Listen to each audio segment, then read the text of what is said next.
Hello, this is the first video in my series of game reviews where I play games from my rather large Steam library backlog. This video covers the game Words for Evil. Words for Evil is an indie roguelike typing game made by Dylan Looney and available on the Steam storefront. It is a short and simple game suitable for playing in short spurts, but becomes monotonous before too long.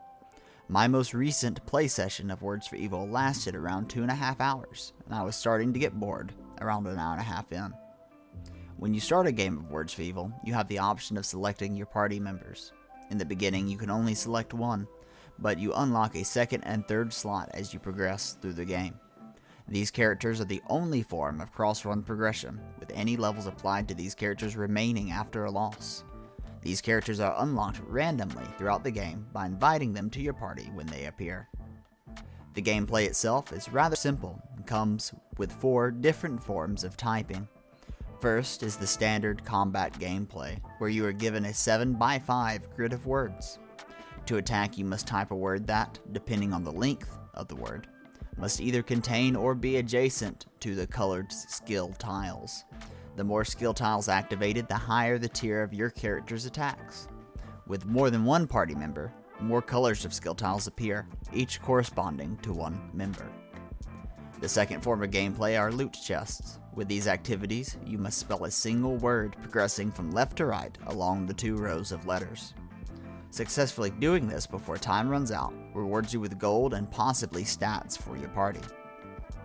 The third form of gameplay are traps. With traps, you are given a 5x3 grid of tiles and must get rid of them as many as possible before time runs out.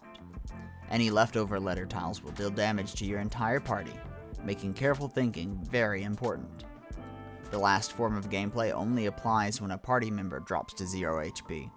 You are given one final chance to save that character by solving an anagram of 7 characters. If you find the word, your character is healed to full health, and if you find a 6-letter word instead of the full 7, they are healed to half. But if you cannot find a word, or if you input a word that is shorter than 6, then your character dies, dealing some damage as it does so. Outside of typing, there are a number of utility events. A blacksmith will offer items that boost a party member's stats or apply a passive effect. A potion merchant sells consumables usable before battle. A medicine man will heal your party for a price, but a fountain will heal you for free and also provide an opportunity to upgrade your skills. Also, you can find shrines that buff your stats as well as wandering characters to join your party. There are 6 stages of the game, each functionally the same, with only different enemies and a different background distinguishing them. And really, that is the game in its entirety, everything that I've described up to this point. In my play session, I managed to almost beat the game, but I don't have a desire to go back and finish my run, or to try and unlock my missing characters, simply because of a lack of overall content. It is due to this lack of content that I rank Words for Evil a play once and be done out of arbitrary number. It is a small, well put together game that I consider worth its $3 price point, but is nothing to write home about, and that is really all I have to say about the game. Thanks for watching.